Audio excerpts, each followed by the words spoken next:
एक संत कामाख्या से ही गए थे उस क्षेत्र में, कहीं गए थे तो उस उनके प्रति उन्होंने गलत टिप्पणी कर दिया और गलत टिप्पणी कर दिया तो इनकी ऐसी क्रोध थी कि उन्होंने श्राप दे दिया कि जा तुम्हारे पास जो शक्ति है वो छिन्न हो जाए। और वो शक्ति उनके कर्ण पिशाचिनी उनसे बहुत दूर चले गए।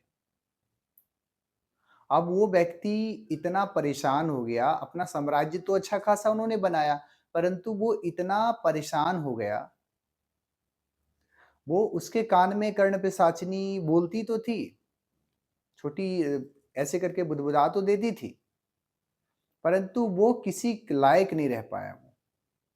अब रोज रात में सोया है तो आकर के कान में बोल दी, कुछ भी बोल दी, पर उसको समझ में नहीं आ रहा था क्योंकि उसके साधना छिन्न हो गए थे। फिर उन्होंने कामाख्या आया वो व्यक्ति और कामाख्या में आ करके उन्होंने कई संतों से मिला, कई साधकों से मिला, कई अघोरी से मिला कि हमारे साथ में ऐसा-ऐसा हो रहा है। हमारे पास आया था वो व्यक्ति और उसके कानों में आकर के वो उसे बुदबुदा देती थी पर उसको समझ में नहीं आ रहा था। वो इंसान पागल की स्थिति में चला गया था, डिप्रेशन वाली स्थिति। अगर कोई भी अगर आपके कानों में आकर के बोल रहा है कुछ भी और आपको समझ भी नहीं आ रहा है, तो ये घटना काफ़ी आपके लिए मेंटालिटी से बहुत ज़्यादा डिस्टर्ब करता है। क्योंकि कर्णपिशाचिनी जो होती हैं, उसको आप जब सिद्ध करते हैं, तो उसको अच्छा के लिए आप प्रयोग कर सकते हैं। ये सात्विक भी है और तामसिक भी है। आप इसको यक्षिणियाँ हैं, यक्षिणियाँ को आप अच्छे प्रकार से लोगों की भलाई के लिए कार्य करिए। पर अभी के समय में हमारे पास जो भी व्यक्ति आते हैं, तो पहले गुरुजी क्या साधना करना है, तो साधना में क्या करना है, तो कर्णपिशाचिनी सिद्ध करनी है। अब उनकी ऐसी भावनाएँ हो जाती है कि आगे क्या होगा ये मुझे नहीं पता।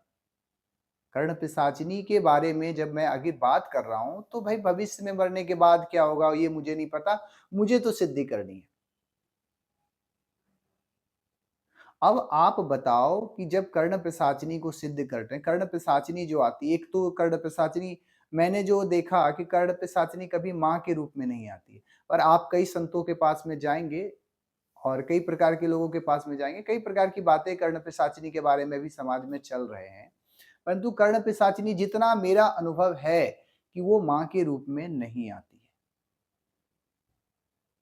वो कर्णपिशाचिनी ना ही बहन के रूप में आती है। लोग कह देंगे कि आप सिद्ध कर लो कर्णपिशाचिनी को, कर्णपिशाचिनी आपके साथ में आएँगी, कर्णपिशाचिनी आपके साथ में रहेंगी, माँ के रूप में रहेगी, बहन के रूप में रहेगी। जब आप जिस समय सिद्ध करोगे, उस समय आप उसको संकल्प दिलवा देना, उसको वचन दिलवा देना, कसम दिलवा देना कि भाई आप हमारे माँ के ही रूप में रहोगे, आप हमारे बहन के रूप में रहो।